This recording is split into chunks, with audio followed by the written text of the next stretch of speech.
Good morning everyone. Welcome to civil services study.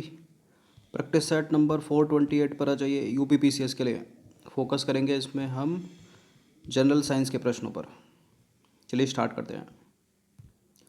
तो question number 1 पर आ जाइए। पुच्छल तारे की जो पूंछ होती है ना, वो सदैव किस दिशा में होती है बताइए। सूर्य से दूरी की ओर, सूर्य की ओर, या उत्तर पूर्व की ओर, या दक्षिण पूर्व की ओर।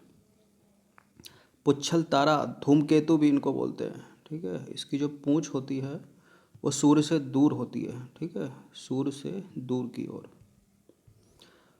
तो सौर मंडल में जो है, ठीक है, सौर मंडल छोर पर विद्यमान छोटे छोटे अरबों पिंड है। ठीक है, धूमकेतु या पुच्छल तारे कहलाते हैं। ये गैस और धूल का संग्रह है और इनकी जो पूंछ होती है हमेशा सूर्य से दूर दिखाई देती है। निम्नलिखित में से उस महिला का नाम बता दीजिए जो सबसे पहली महिला अंतरिक्ष यात्री थी। विश्व की सबसे पहली महिला अंतरिक्ष यात्री का नाम क्या है? Valentina Tereshkova.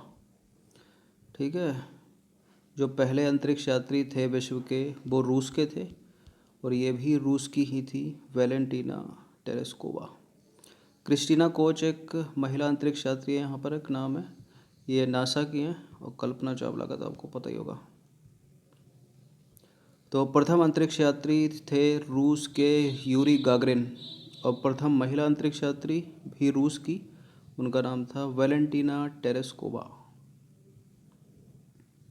नैनो प्लग संबंधित है। क्या है नैनो प्लग? किससे संबंधित है? एक छोटी बुलेट से, एक छोटे सुनने के यंत्र से, एक छोटे रॉकेट लॉन्चर से, उपरोक्त में से कोई नहीं।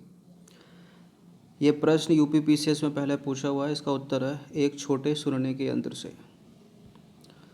तो नैनो प्लग की बात की जाए तो एक अत्यंत छोटा सुनने का यंत्र है। इसका जो आकार होता है इतना छोटा होता है कि आसानी से किसी की नज़र में नहीं आता, और साथ ही उपयोगकर्ता की सुनने की क्षमता को जो है आवश्यकता के अनुरूप इसे कंप्यूटर सॉफ्टवेयर के जरिए प्रोग्राम किया जा सकता है। निम्नलिखित में से किसने नैनो टेक्नोलॉजी जो शब्द है उसका पहली बार प्रयोग किया और कब किया? नैनो टेक्नोलॉजी याद करने का तरीका, ये वैज्ञानिक का नाम भी ना से ही स्टार्ट होता है। ठीक है, इनका नाम है नोरियो टानीगुची। कब किया था? 1974, 1974 में।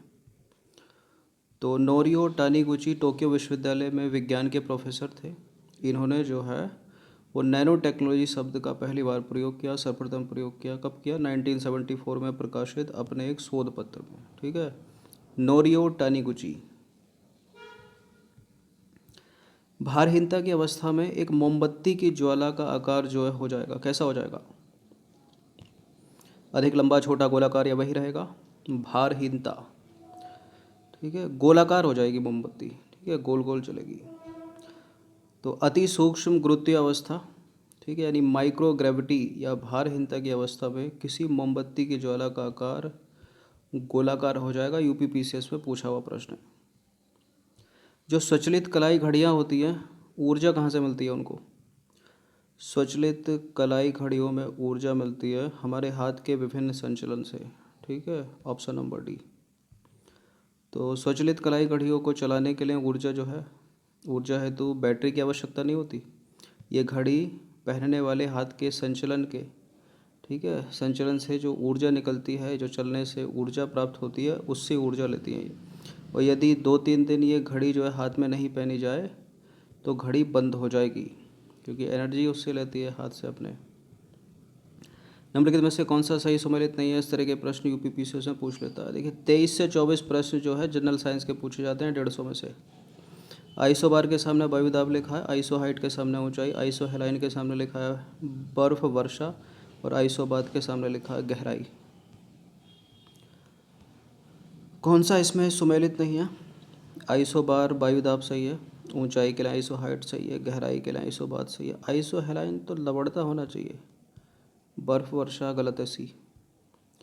तो आइसो हेलाइन जो है समुद्र में समान लवणता वाले बिंदुओं को जोड़ने वाली रेखा को प्रदर्शित करता है। जो आइसो बार है वो समान वायुदाब वाले, और जो आइसो हाइट है वो समान ऊंचाई वाले, और जो आइसो बात है वो समान गहराई वाले बिंदुओं को जोड़ने वाली रेखा को दिखाता है। मोस्ट इंपॉर्टेंट है सारे के सारे चारों।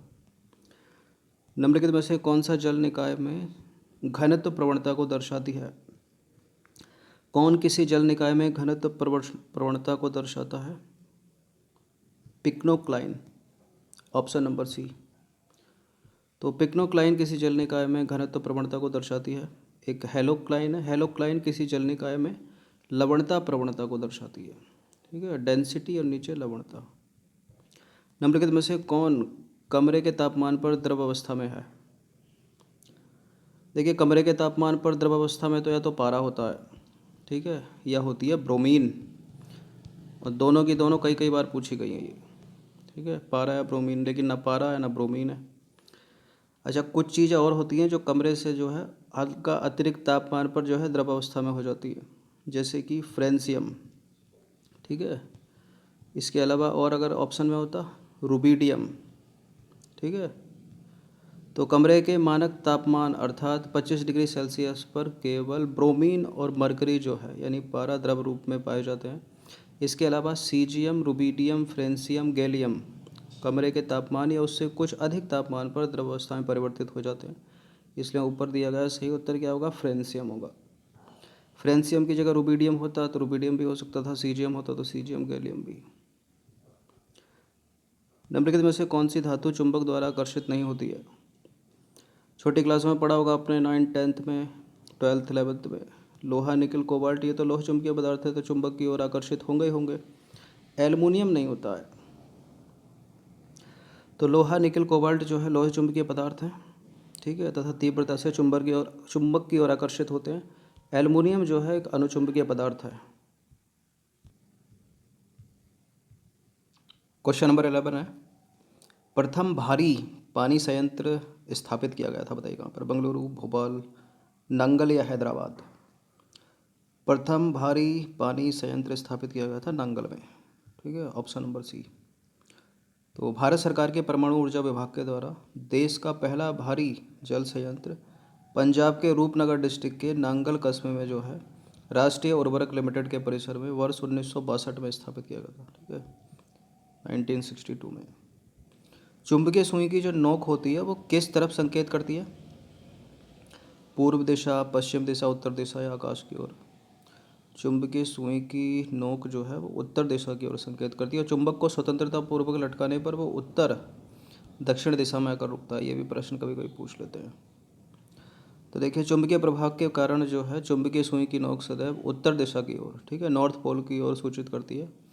चूँकि चुंबक उत्तर दक्षिण दिशा में रहता है, अतः सुई की नोक जो है उसके आधार भाग के द्रव्यमान से कम होती है, और दिशा सूचक यंत्रों में चुंबकीय सुई का प्रयोग जो है वो किया जाता है। साइटोट्रॉन एक ऐसा संयंत्र है जिससे उत्पन्न किया जाता है। क्या उत्पन्न होता है साइटोट्रॉन से? पर्दे का चित्र, ध्वनि, विद्युत ऊर्जा या फिर कृत्रिम मौसम? साइटोट्रॉन से बनाया जाता है कृत्रिम मौसम। ठीक है, तो साइटोट्रॉन एक ऐसा यंत्र है जिससे जो है कृत्रिम मौसम उत्पन्न किया जाता है, याद रखिएगा। कृत्रिम मौसम उत्पन्न करने के कारण क्या हो सकते हैं? जैसे कि आर्टिफिशियल रेन कराना, ठीक है, बढ़ते तापमान को कुछ समय के लिए कम करना उस पर्टिकुलर एरिया में। क्वेश्चन नंबर 14 पर आ जाइए। एशिया का प्रथम इंजीनियरिंग कॉलेज कहाँ स्थापित किया गया था? एशिया का प्रथम इंजीनियरिंग कॉलेज स्थापित किया गया था रुड़की में। ठीक है, ऑप्शन नंबर सी। बहुत पुराना है ये। तो 1853 में स्थापित Thomson College of Civil Engineering का नाम वर्ष 1948 में यूनिवर्सिटी ऑफ रुड़की कर दिया गया। ठीक है, और 21 सितंबर 2001 को भारत सरकार ने अधिसूचना जारी करके इसे भारत का 7वां प्रौद्योगिकी संस्थान यानी आईआईटी घोषित किया गया। अच्छा, एक एग्रीकल्चर यूनिवर्सिटी है पंतनगर में उत्तराखंड के, ठीक है, वो भी एशिया की पहली है। ठीक है, वो भी पूछ लेते हैं। और ये रुड़की भी जो है एशिया का पहला सिविल इंजीनियरिंग कॉलेज, मतलब पहला आईआईटी है, पहला, ठीक है, इंजीनियरिंग संस्थान है, प्रौद्योगिकी संस्थान है। ग्रहों की गति के नियम प्रतिपादित किए थे, आपने पढ़ा होगा छोटी क्लासों में, जैसे ग्रेविटी न्यूटन की है। तो ग्रहों की गति के नियम किसने दिए थे? केपलर ने दिए थे, ऑप्शन नंबर बी। ठीक है, दूरबीन गैलीलियो ने खोजा। तो ग्रहों की गति संबंधी जो है वो 3 नियम थे केपलर के द्वारा प्रतिपादित किए गए। और केपलर ने स्पष्ट किया कि जो प्रत्येक ग्रह है, जो प्रत्येक प्लेनेट है, वो एक दीर्घ वृत्ताकार कक्षा में जो है सूर्य की परिक्रमा कर रहा है। ठीक है, यानी सूर्य जो है स्थिर है और बाकी जो ग्रह हैं उसके चारों ओर एक दीर्घ वृत्ताकार कक्षा में जो है गति करते हैं। ठीक है, सूर्य से दूरी के क्रम में पहला ग्रह बुध, फिर शुक्र, पृथ्वी, मंगल, ठीक है, Brihaspati, Shani, Uranus, Neptune, Pluto, इस तरह से चलता है। पहला बुध हो गया, पृथ्वी अपनी कौन सी है, तीसरी है। तो 15 प्रश्न थे जनरल साइंस के। ठीक है, इनकी प्रैक्टिस एक बार कर लीजिएगा। धन्यवाद।